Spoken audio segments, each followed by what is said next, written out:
अस्सलामुअलैकुम, कैसे हैं आप सब लोग। उम्मीद करती हूँ कि आप सब लोग ठीक होंगे।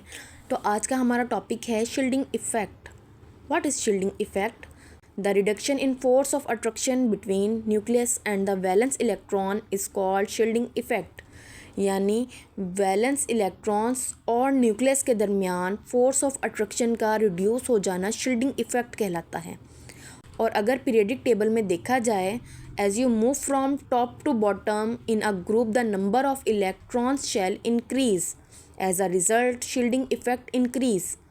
अगर ग्रुप वाइज देखा जाए, टॉप टू बॉटम जाते हैं तो शील्डिंग इफेक्ट इंक्रीज हो रहा होता है, यानी ऑर्बिट्स की तादाद इंक्रीज हो रही होती है। जैसे कि लिथियम और सोडियम, लिथियम, सोडियम, पोटाशियम, इन तीनों में देखा जाए तो लिथियम के अंदर 2 ऑर्बिट पाए जा रहे होते हैं, सोडियम के अंदर 3 और पोटाशियम के अंदर 4 ऑर्बिट पाए जा रहे होते हैं।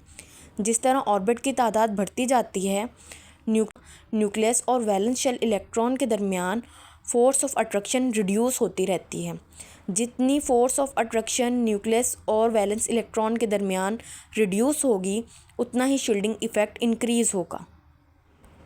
As you move from left to right in a period, the shielding effect remains constant.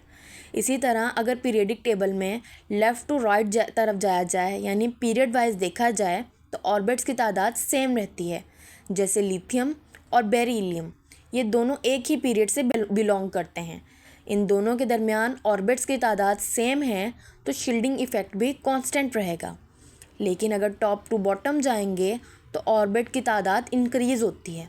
जब ऑर्बिट की तादाद इंक्रीज़ होगी तो शील्डिंग इफ़ेक्ट भी इंक्रीज़ होगा, जैसे बेरिलियम का और मैग्नीशियम का। उम्मीद करती हूँ कि आपको लेक्चर समझ में आया होगा। अगर वीडियो अच्छी लगी है तो वीडियो को लाइक और सब्सक्राइब कर दें और अपना बहुत सारा ख्याल रखिएगा। मिलते हैं नेक्स्ट वीडियो में। अल्लाह हाफिज़।